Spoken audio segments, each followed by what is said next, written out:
Hey Mariam. Hello, Sunu. So, being a mom and a parent mentor, what is an advice that you'd like to give to parents out there?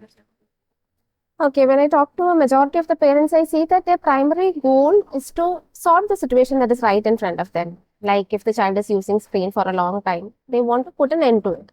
If the child is not coming to bed, our primary focus is to bring the child to bed, to make the child do the homework. Okay, so since the major focus is on solving the situation at hand, normally parents use forcing, shouting, spanking to get things done from children. So, but isn't that how normally people do? Maybe that is how it is normally done. But don't you think that it has a more of negative impact than the positive that we see at the moment?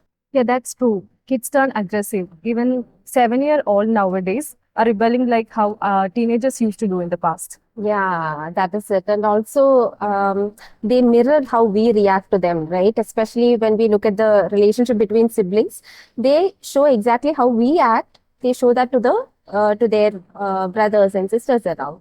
And also, children turn submissive also. Okay, but isn't being submissive a good quality? May not be like when kids grow up and even when they're small, they need to be bold enough to stand up for themselves, and also they need to be strong to say a no where needed, right? That's true, but the parents were already using force and punishments. Do you think they would be able to get out of it? Definitely.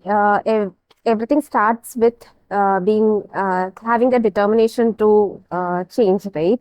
So if they are determined, they'll definitely be able to, and in some cases, they may need a support also. Crink has been continually helping parents get out of this spankings and shoutings and to discipline children in a positive way.